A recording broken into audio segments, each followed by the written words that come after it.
Miarabantsika rehetra tonga soa eto amin'ny Zarasoa anatin'ity fandaharana angom-bola laharana voaloha ity. Androantsika dia hijery momba ny vola taratasy 5 francs karazany taona 420. Tamin'ny 12 Desambra taona 520 no naorina ny Banque de Madagascar. Tamin'izany dia nomena azy nandritra ny 20 taona ny fahefana mamoaka vola. Ny taona 420 no namoahan'ny vola voalohany, izay vola no vokarina manokana ho an'ny Madagasikara. Ity 5 francs ity no anisan'ny vola nivoaka tamin'izany. Talohan'izay mantsy dia vola frantsay no nampiasaina teto, fa rehefa nandroso ny toe-karena, rehefa ndroborobo ny fifanakalozana, dia hita amin'ny fanjakana frantsay fa mila trano famoaham-bola ny toe-karena malagasy.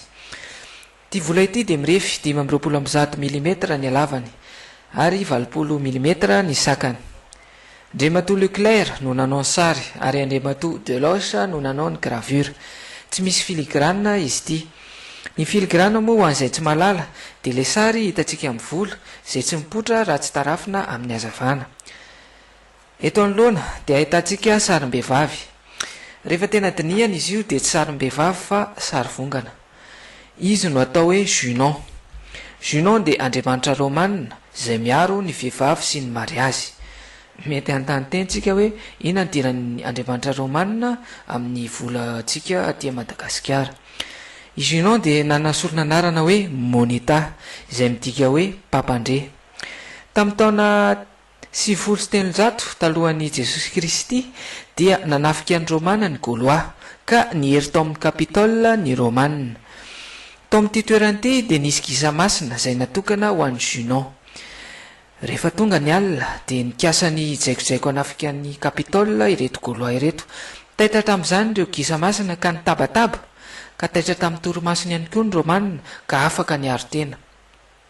Izay no nahatonga ilay hoe Junon Moneta, ilay nampandren'ny Romanina tamin'ny mpananibohitra. Taty aoriana, rehefa nanomboka nanamboatra ny vola ny Romanina dia natao teo akaikin'ny tempolin'ny Junon Moneta ny atelier mpamokatra vola, ka avy amin'izay Moneta izay no nahatonga n'ilay voambolana hoe monnaie. Ny ato aoriana moa tsy dia misy sary fanehoana fa karazana kisarisary manaingo ny vola fotsiny.